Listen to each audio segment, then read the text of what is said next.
Nós sabemos que, segundo as últimas pesquisas, 76% da população brasileira, na verdade, das famílias brasileiras, estão endividadas. Foram pesquisas recentes aí que saíram, segundo a CNC.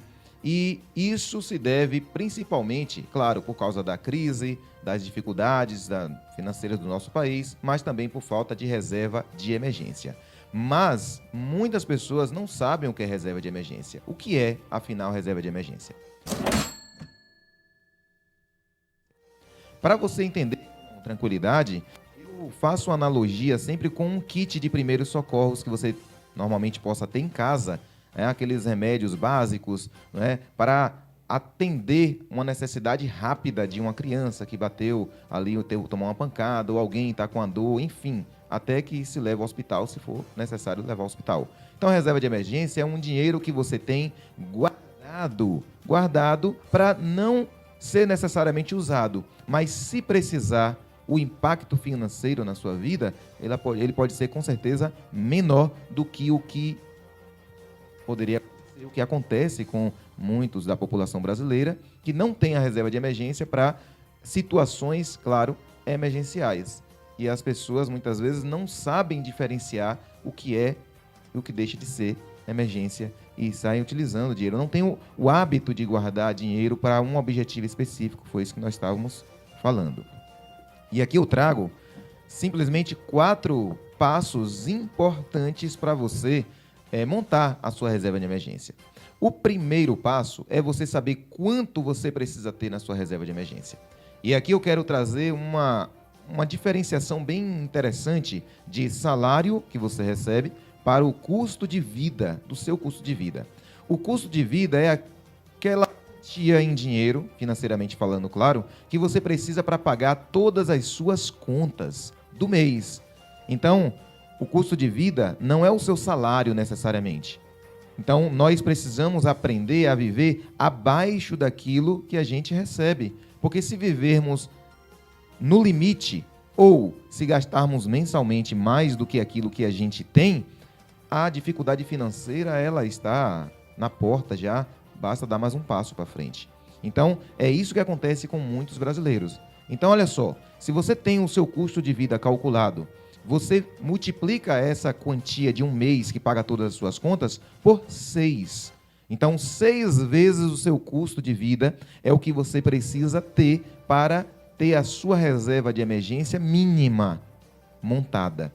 Então, para montar aí o seu custo de vida, você precisa fazer anotações, você precisa ter um planejamento, um orçamento, enfim, anotar tudo que você gasta de acordo com aquilo que você ganha, é claro. Não é? Então, anote suas despesas fixas, suas despesas variáveis, o extra que pode entrar, não é? E por aí vai. Tá? Os eventuais também, verbas eventuais que você recebe durante o ano, enfim, ou durante o mês, isso tudo vai compor o seu custo de vida. Então, depois que você sabe qual é o seu custo de vida, vem o segundo passo, que é o quê? Onde você deve deixar a sua reserva de emergência, tá? E eu digo para você que, primeiro, não pode ser em casa. Muitas vezes a pessoa deixa, né, debaixo do colchão. Quantas histórias nós já ouvimos falar, inclusive a minha esposa conta que o avô, ou é o bisavô dela, enfim, guardava dinheiro em casa, mas quando ele partiu, né, desse mundo, quando ele faleceu, enfim, a família não sabia que ele tinha aquele dinheiro e foi na transição do plano real e muito dinheiro não pôde ser convertido para real, enfim. Mas por que não se deve deixar em casa? Por causa do risco de alguém roubar, é muito mais fácil alguém roubar, por exemplo, um dinheiro que você deixa na sua casa, claro, por conta de estar muito fácil ali para você gastar, isso é um risco muito perigoso. E terceiro, porque você está perdendo dinheiro deixando em casa. Porque você sabe que a inflação faz o custo das coisas, né, dos alimentos, de tudo que a gente consome, aumentar. E aumentar muito de um mês para o outro, muitas vezes a depender do produto. Então, se você deixa em casa, o seu dinheiro vai perdendo valor. Aquele dinheiro que você tinha há um mês atrás, ele não compra as mesmas coisas que ele compraria hoje, ou um mês depois, na verdade, porque você deixou o seu dinheiro em casa. É o primeiro lugar onde você não deve deixar o seu dinheiro em casa. O segundo lugar onde você não deve deixar, ou pelo menos é melhor do que estar em casa, é na caderneta de poupança. É verdade, apesar de ser um lugar seguro, mais seguro do que em casa, claro, você pode estar perdendo dinheiro deixando na poupança. E, na verdade, você estará perdendo dinheiro. Por quê? Primeiro, a caderneta de poupança ela só rende se você conseguir deixar o seu dinheiro um mês inteiro, durante 30 dias. Se você colocar o seu dinheiro lá e retirar antes do 30º dia, você vai estar perdendo o rendimento que ele teria um dia após, né, que seria o 30º dia. Então, porém, tem um detalhe que é muito importante. A inflação, a meta inflacionária para esse ano de 2022, está ali em torno de 8%. O que significa isso? Significa que para cada R$ 1.000 que você deixa na poupança, no mês seguinte, aquele 1.000 não dá para comprar mais os mesmos produtos que davam 1.000 no mês passado. Por quê? Você precisaria de R$ 1.008. Só que a poupança, que rende atualmente em torno de 6%, ela só lhe devolve depois de um mês quanto? E agora? Então, vou pegar os R$ 1.000, vou aqui recalcular para você. Se você coloca R$ 1.000 na conta poupança, ela vai lhe devolver ali em um ano, por exemplo, R$ 60. Eu estou arredondando para ficar fácil. Porém, você precisaria de R$ 80 para comprar as mesmas coisas que você comprava anteriormente. Então, o que acontece? A inflação ela está engolindo o rendimento que está na poupança e ainda está te deixando mais ou menos no negativo. Porque ela engole os R$ 60, né, a inflação, e ainda você precisaria de R$ 20 a mais para comprar as mesmas coisas. Tá? Infelizmente, é a realidade do nosso país. Claro que é melhor do que deixar em casa, porque em casa o prejuízo seria muito maior, porque na poupança ainda renderia os R$ 60, não é isso? E em casa não rende nada. E aí algumas pessoas falam, então para que eu vou ter reserva de emergência? Bem, indubitavelmente é para impactar menos a vida financeira, porque quando o imprevisto chega, impacta a vida financeira de muita gente e o imprevisto vem para todos, não é? Então, infelizmente ou felizmente, nós precisamos ter consciência, clareza e prepararmos para diminuirmos o impacto financeiro que já acontece na vida de mais de 76% das famílias brasileiras, né? Então, quanto deixar para a sua reserva de emergência? Onde deixar a sua reserva de emergência? Não é em casa, não é na poupança, é aonde? É em um investimento que consiga render, devolver para você mais do que a inflação come. E esse lugar, Nadson, ele pode ser basicamente em dois, que eu recomendo e nós recomendamos, é o seguinte. CDB, que é um certificado de depósito bancário. Essas letras elas podem complicar algumas pessoas, mas é coisa simples. As pessoas têm segurança porque elas não conhecem muitas vezes, né? Precisa estudar um pouquinho mais, mas é coisa bem fácil, bem simples. Você compra um título bancário e esse título bancário ele não pode render menos de 100% do CDI, né? Que é uma sigla, outra, que os bancos usam para emprestar de um banco para o outro. O detalhe é esse. Se você conhece um pouco de investimento, 100% do CDI você não pode aceitar menos do que isso. Porque aceitar menos do que isso é praticamente estar na poupança. E outro lugar que é melhor ainda do que o CDB é o Tesouro Direto. O Tesouro Direto ele é baseado na taxa Selic, que atualmente está em 12,75%. Para te dar ideia, é o seguinte, se você deixa durante um ano, vou falar um ano porque é a taxa básica anual, né? A gente coloca. Então, se você deixa durante um ano os seus R$ 1.000 no Tesouro Direto, você pode ter de retorno ali de R$ 100 a R$ 120 para cada 1.000. Se você deixa o mesmo dinheiro na poupança, esse retorno vai ser de R$ 60. Imagine, quase o dobro no Tesouro Direto, correto? Então, você precisa deixar no CDB ou no Tesouro Direto, porque ambos você tem que observar a opção liquidez diária, Nadson. Tá? Por quê? O Tesouro Direto já tem liquidez diária, mas o CDB tem que ter liquidez diária. O que é liquidez diária? É a capacidade que você precisa ter de resgatar rapidamente aquele dinheiro. Por exemplo, se o dinheiro estiver na poupança, você vai lá, faz o saque, está na mão. Se você deixa no CDB de liquidez diária ou no Tesouro Direto, você também tem a mesma rapidez de ter esse dinheiro na sua mão. Então, se for para outros objetivos, aí você coloca em outros tipos de investimentos que, dependendo do seu realmente objetivo, você vai ter um rendimento muito maior do que esses dois que eu acabei de falar. Então, essa reserva de emergência ela não está estacionada, ela não está debaixo do colchão, como era antigamente, não está lá no banco, até visto porque um estudo recente agora mostrou que as cadernetas de poupanças estão sendo, de certa forma, as mais utilizadas, né? Que é dinheiro que estava lá esquecido, na verdade, então, o pessoal está recorrendo lá justamente como uma forma dessa reserva de emergência. E com essas duas dicas que você trouxe aqui, né? Além de ter uma segurança nessa reserva, ele vai ter uma aplicação em cima dessa reserva. Então, é um ganho, parece até surreal. Você ganha o dobro praticamente do que ganharia no CDB, não é isso? Do que ganharia na poupança. Ganharia na poupança. Isso, exatamente. Então, o CDB de liquidez Tô aprendendo, diária... viu? Exatamente. O CDB de liquidez diária, ele quase que se equipara ao Tesouro Direto. O Tesouro Direto é um título do governo. A propósito, quando a gente coloca o dinheiro, seja na poupança, seja no CDB, seja no Tesouro Direto, nós estamos emprestando o nosso dinheiro. E para isso nós vamos ter um retorno financeiro, que são os juros. Tem gente que paga juros todo mês, mas tem gente que recebe juros todo mês. Eu recebo. Você recebe?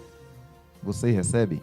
Então, coloque seu dinheiro em um local que você vai ter um retorno, um rendimento maior do que aquele que você teria se você deixasse em casa, ou até do que a poupança. A Nádia está perguntando, e os bancos digitais? Bem, para quem tem um celular, pode criar uma conta digital, né? Que ela é um banco digital que é garantido pelo Banco Central, inclusive, autorizado e tudo mais, que você pode ter uma facilidade muito maior em certo aspecto do que os bancos físicos. Inclusive, o que eu quero deixar para você aqui é, nos bancos digitais ou nas corretoras de investimentos, que muita gente, não sei o que é, eu não vou colocar porque eu não conheço. A falta de conhecimento realmente traz insegurança, né? Então, se você não tem conhecimento e não está disposto a aprender um pouquinho, não arrisque, tá? Deixe o seu dinheiro em casa, horrível. Deixa na poupança, também é ruim. Mas quer melhorar um pouquinho o retorno que você tem, fazer o dinheiro trabalhar para você, coloque um investimento. Inclusive, Nadson,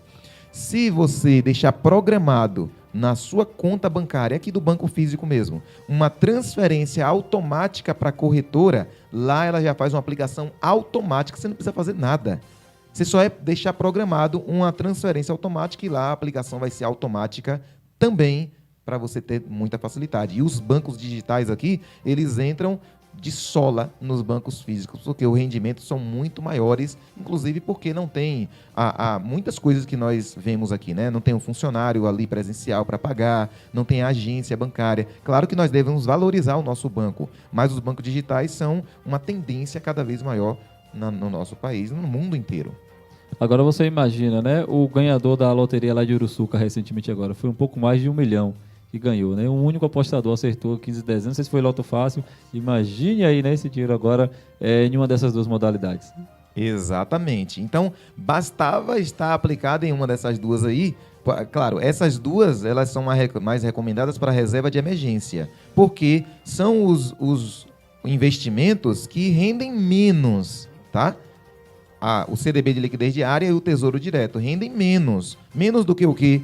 Menos do que outro tipo de investimento que você possa deixar lá por 3 meses, por 6 meses, por 1 ano, por 2 anos, por 5 anos, enfim. Vai depender do seu objetivo. Então você precisa saber para que é que você está separando aquele dinheiro, porque eu sempre ensino, Nadson, oriento as pessoas, não vale a pena e não faz sentido guardar dinheiro por guardar. Você precisa ter um objetivo definido para ele. Seja a reserva de emergência, seja a reserva dos sonhos que João Pedro trouxe aqui, seja outro tipo de objetivo, porque senão, inclusive, você não consegue guardar dinheiro, que você se sabota, inclusive. Em primeiro lugar, quanto você deve deixar na sua reserva de emergência, onde você deve deixar, claro que onde você também não pode deixar, e agora, quando utilizar a sua reserva de emergência? Aí eu entro com as perguntas clássicas.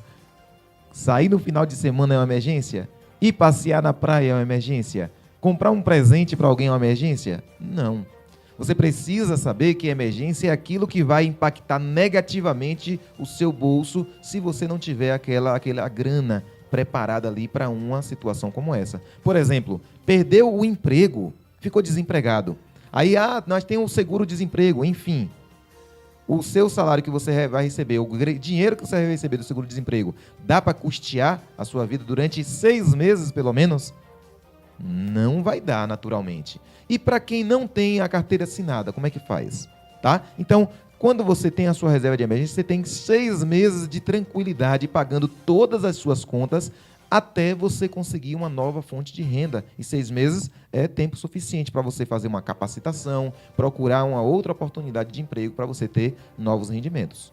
Interessante essa fala, professor, porque assim, muitos que estão acompanhando aí agora também identificam essa questão da emergência da seguinte maneira: olha, eu tenho minha renda aqui fixa, mesmo para despesas, não sobra quase nada no final do mês, mas acontece que esse mês um filho precisa passar por um pediatra, precisa passar por um especialista. Então, a área de saúde, principalmente no período que estamos vivendo, influencia e muito nessa questão da reserva, né?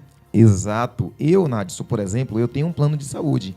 Mas no mês passado, o meu filho mais novo, ele precisou ir rápido, né, para uma consulta médica em que o plano não cobria aqui em Itabuna, não cobria em Ilhéus, não tinha vaga suficiente e eu precisei pagar consulta particular, eu precisei comprar medicação particular, eu precisei custear, né, a viagem que a gente teve, a gasolina está caro, inclusive, a alimentação lá, tudo de onde? Da reserva de emergência. Se nós não tivéssemos essa reserva, naturalmente nós iríamos tirar, como todos dizem, de onde não tem, para correr atrás daquilo que não sabe se vai conseguir.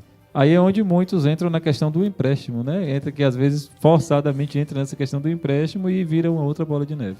E diga-se de passagem que esse empréstimo não necessariamente vai ser lá na instituição bancária.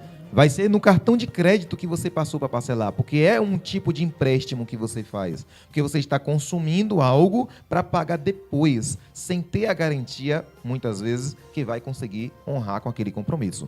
Então, é um exame, como eu citei, que você precisa fazer, é um remédio que você precisa comprar. Enfim, são situações realmente que precisam ser consideradas emergenciais, que se você não tiver aquela reserva financeira, você vai ter um impacto muito grande e negativo no seu bolso. Caso não precise, a sua reserva vai ficar lá como um kit de primeiros socorros intacto. Você não vai mexer nele, vai estar lá para aquilo. Se você não usar, tudo bem, está lá e você vive sua vida com mais tranquilidade. E a quarta coisa que eu quero trazer aqui, Nadson, é o seguinte: como fazer para você não usar a sua reserva de emergência que você separou? Porque muita gente pode até guardar uma grana para até emergência, né? Vou guardando aqui e se precisar para emergência eu também utilizo, tudo bem. Mas vira e mexe, vai lá e pega e utiliza. Então, existem técnicas, estratégias que nós podemos contornar essas situações, né? Essa autossabotagem, para que nós não utilizemos a nossa reserva de emergência em situações indevidas ou por motivos comportamentais, emocionais, de impulsivos e tudo mais. E isso pode ser, inclusive, um novo programa, Nadson, porque são várias estratégias, várias técnicas, das quais eu quero deixar uma aqui para você. Primeira, questão de ansiedade na vida financeira das pessoas. Interessantíssimo. E não só para a vida financeira, mas para a alma como um todo, né? Para o desenvolvimento, nosso desenvolvimento do dia a dia, inclusive. E como reverter a ansiedade, fazendo ela se tornar favorável para a nossa vida e para as nossas finanças. Inclusive, eu tenho 2 mentorias, Nadson. Uma para colocar a vida financeira no prumo, não é? Trabalhando a sua mentalidade, o seu comportamental, suas emoções, não é? E trabalhando como um todo no seu orçamento, ensinando você a criar um orçamento, um planejamento blindado por crises, inclusive, né? Contra crises.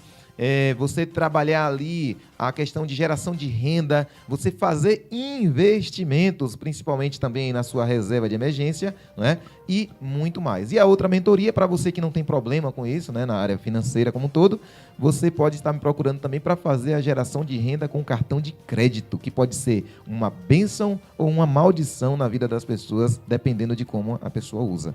Então, quem já sabe utilizar ali corretamente e não gera renda, eu deixo para você. Você pode estar deixando de receber uma boa grana utilizando o seu cartão de crédito em coisas não só de compras do seu dia a dia, mas estratégias